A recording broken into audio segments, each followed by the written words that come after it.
Whether you're just dipping your toe into the creative world or looking to take your creative business to the next level, I want to help you become more confidently creative. Enjoy the show.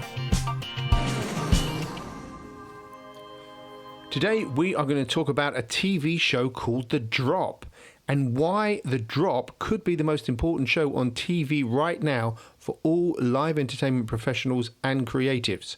So what is The Drop about? Well, The Drop features a group of UK streetwear designers who every week have to respond to a specific creative challenge. The one who does the best is that week's winner, and the person judged to have been furthest away from the brief is eliminated. So far, it's kind of Great British Bake Off with an urban vibe. But what makes it different, what makes it vital, and what makes it crucially important viewing for all of us in creative live entertainment is what we are going to discuss today. First off, where can you find this massively, in my humble opinion, massively underrated show? Well, you'll find The Drop, which is presented by Clara Amfo and R&B superstar Miguel, tucked away on the BBC iPlayer. The premise is a simple one.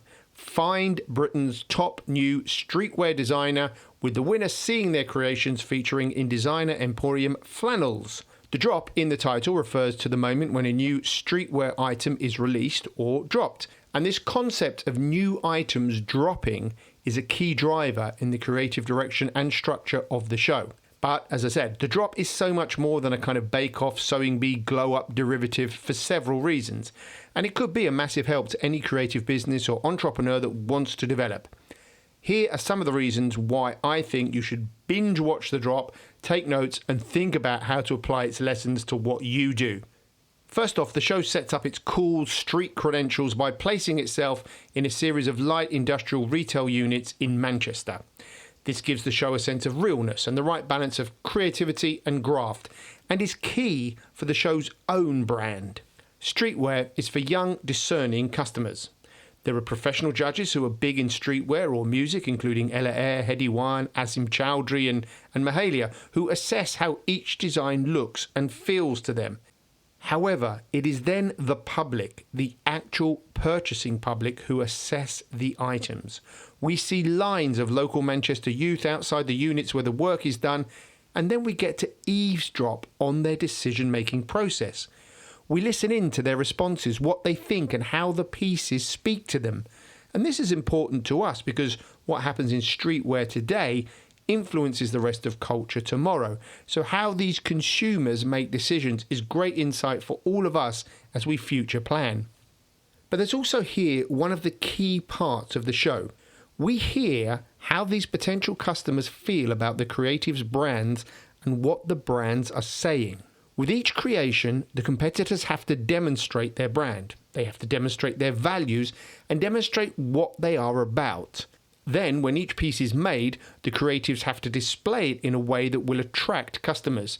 They have to show off the piece, but also provide insight into their brand. And we can learn so much from this. Looking at what we create, what we present, what we sell, and then assessing if it really does communicate our brand. Which obviously also leads us to the question about whether we have a brand for what we do. Do we have something identifiable that says us? Is there something that informs what we do, but also informs an audience about what we do? This is not to say that there has to be a message, but today's consumers want to understand the story and values behind what they are experiencing. Why is this? Well, I think it's because if they're paying to experience your brand, they want to ensure that they're comfortable displaying that and being part of your values too. Let me explain with a really good example from the show. So there's a great designer called Missy, and Missy owns the Misemi brand. The clothes in the Misemi brand range show the phrase, "They love our culture, but they don't love us." And we see many of the young people who check out the Misemi items picking up on this phrase. They totally get the cultural appropriation sentiment and the fact that it was coming from a woman of colour's perspective, and this made the brand more attractive to them. I mean, I should say also the clothes were amazing.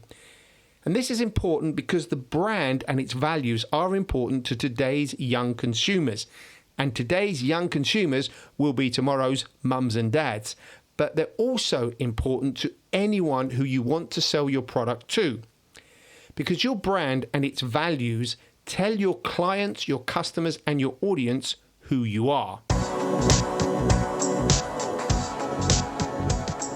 I hope you're enjoying this edition of Confidently Creative. I would love you to subscribe and join our creative community. And please do get in touch to share any feedback you may have, or just let me know if you need any specific support. My objective is to help you become more confidently creative. Now let's get back to the show.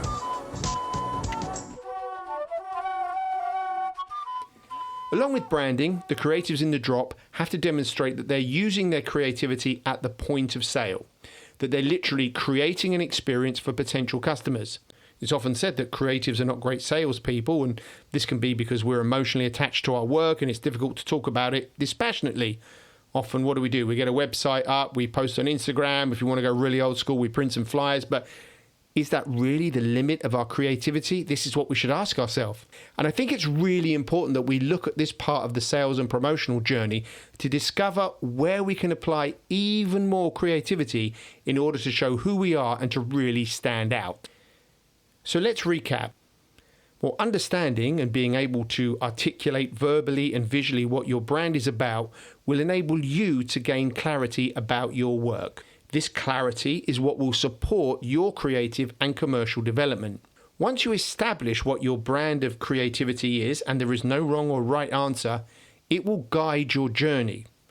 This clarity will help you to develop creative concepts that make sense, creative concepts that you're passionate about, and it will also demonstrate that you have clear values.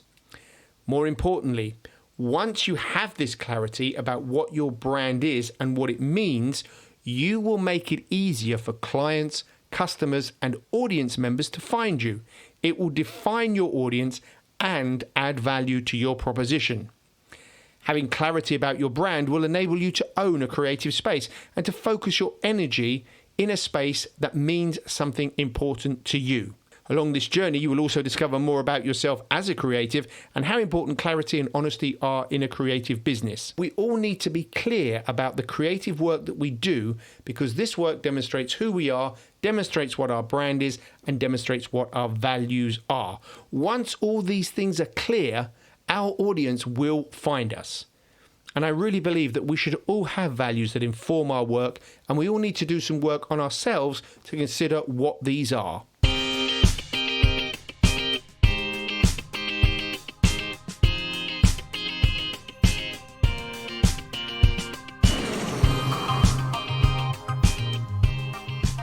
Thank you for listening to Confidently Creative with me, Jason Ward.